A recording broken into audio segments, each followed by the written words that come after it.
What's up mga idol? Justin Brownlee, may mabigat na sinabi kay Calvin Abueva. Pero bago mo sana ipagpatuloy ang panonood mo, ay huwag mong kalimutan na mag-subscribe bilang suporta sa aking YouTube channel. Maraming salamat idol. Para sa mga hindi nakakaalam, inutusan ni Commissioner Willie Marcial itong si Calvin Abueva, na humingi ng apology o paumanhin kay Mo Tautuaa pati na sa asawa nito, dahil sa ginawa niya sa dugout noong Game 2. Ayon naman sa updates ng mga source, humingi na daw ng paumanhin si Abueva sa mag-asawang Tautuaa, at nangako nga daw ito na hindi na niya uulitin ang ginawa niya. Medyo nadala lang daw talaga ng emosyon. Sa kabilang banda naman, wala pang balita na nakahingi na ng paumanhin si Abueva sa ginawa niya kay Coach George Gallant. Kaya naman maraming mga fans pa rin mula sa PWD community ang nagagalit kay Abueva. Nagmulta naman na siya ng 100,000 pesos, pero wala pa rin daw apology kaya naman hindi pa sapat ito. Ang iba pa nga ay may request sa PBA na sana ay ban o kahit ilang games na suspension daw para kay Abueva.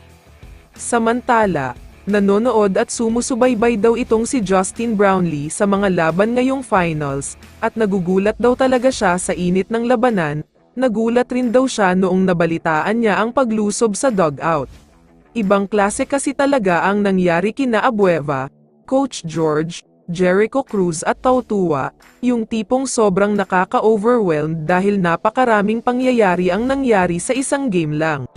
Sa dinami-dami ng mga tao at players na involved sa pangyayari ito, si Calvin Abueva lang talaga ang napagbuntungan ng hate ng mga fans, at sinasabing masyado na daw arogante ito at sobrang mayabang daw talaga.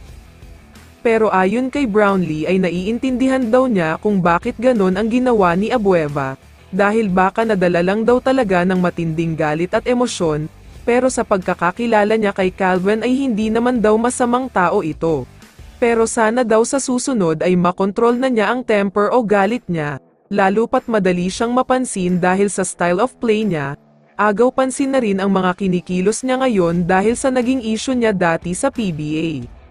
Kaya sana daw ay magtagal pa si Abueva dito at hindi na niya gawin ang ginawa niya. Kung may isang player na sobrang humble at hindi nagagalit, ito ay walang iba kundi si Brownlee, kaya sana ay makinig si Abueva sa mga advice ni JB.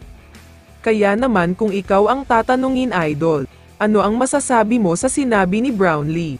I-comment mo naman ang sagot mo sa tanong na ito. So dito na nagtatapos ang video na ito. Maraming salamat sa pagsuporta at panonood mga idol. Ingat at bye-bye.